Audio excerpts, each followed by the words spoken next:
nama Purbaya dalam 1 bulan terakhir terus ramai dibicarakan oleh publik.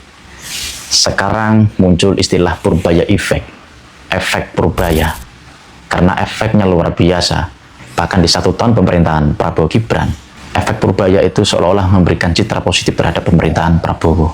Itu satu efek. Ini belum efek-efek yang lain. Efek yang lain adalah memberikan optimisme, memberikan satu nuansa positif, ya, optimistik kepada anak-anak muda, termasuk masyarakat di bawah. Karena program-programnya berpihak kepada masyarakat. Pak Purbaya juga dijuluki netizen darling.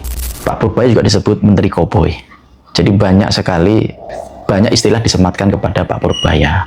Nah, pertanyaannya adalah, apa yang membuat Pak Purbaya begitu hebat dan sangat berani, ya, kalau kita perhatikan dalam berita-berita itu pernyataan-pernyataannya. Bahkan beberapa kali menyinggung Presiden Prabowo. Ada satu pernyataannya di Investor Daily Summit 2025, kemarin dia mengatakan sempat menakut-nakuti Presiden bahwa Februari 2026 akan ada pergantian kekuasaan. Kalimat ini menurut saya sangat berani karena langsung menyinggung Presiden, ya, dan menohok seperti itu. Nah, apa yang membuat Pak Purbaya itu begitu kuat? Satu, Pak Purbaya ini orang independen. Dia bukan orang partai, tidak dibesarkan siapa-siapa, sehingga loyalitasnya hanya tunggal, yaitu ke Presiden. Apapun yang dilakukan, ketika Presiden memberikan lampu hijau, maka dia akan jalan terus. Tidak ada yang berani menyemprit beliau, itu kira-kira. Yang kedua, Pak Purbaya memang tidak dibesarkan oleh poros manapun. Dia tidak masuk dalam patron geng Solo, tidak masuk dalam patron Cikeas, tidak masuk dalam patron geng Teungku Umar. Jadi dia orang independen yang tidak masuk dalam satu patron, tidak masuk dalam satu poros tertentu, sehingga dia bisa bebas melakukan manuver-manuver politik. Nah, yang berikutnya adalah beliau ini memang expert di bidang ekonomi, sehingga manuver-manuver yang dilakukan oleh Pak Purbaya itu sangat terukur. Seperti misalnya tiba-tiba menggeser uang 200 triliun dari bank sentral ke bank BUMN, ke 5 bank BUMN. Ini kan satu gebrakan yang cukup mengejutkan. Rupanya ada uang nganggur di Republik ini, kan kita baru tahu. Nah, dia itu bisa mempertanggungjawabkan apa yang dilakukan karena dia punya basis reasoningnya, punya basis argumentasi bahwa kebijakan-kebijakan yang dilakukan itu ada referensinya, ada rujukannya, sehingga kebijakannya kokoh.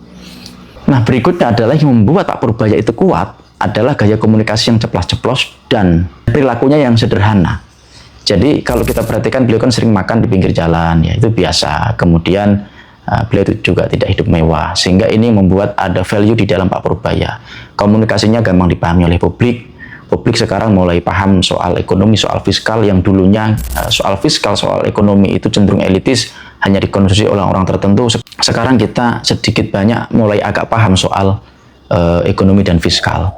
Nah, satu lagi, Pak Purbaya memberikan nuansa optimistik terhadap masyarakat Indonesia karena kebijakannya itu kalau kita perhatikan pro kepada rakyat, pro kepada kelas menengah, tetapi tidak pro terhadap para bandit, tidak pro terhadap para pengemplang pajak, tidak pro terhadap orang yang kemudian sewenang-wenang di Republik ini. Nah, itu yang kemudian membuat dia kuat karena dia didukung oleh masyarakat bawah, dia tegak lurus kepada Presiden. Nah, itu catatan saya soal kenapa Pak Purbaya itu sangat kuat posisinya. Dan di dalam survei, saya baca 2 hasil survei yang mengatakan Pak Purbaya adalah menteri paling populer dan paling puas kinerja saat ini. Padahal beliau baru menjabat 1 bulan lebih sedikit. Nah, itu catatan tipis-tipis saya soal Pak Purbaya. Kita tunggu komentar dari netizen. Terima kasih.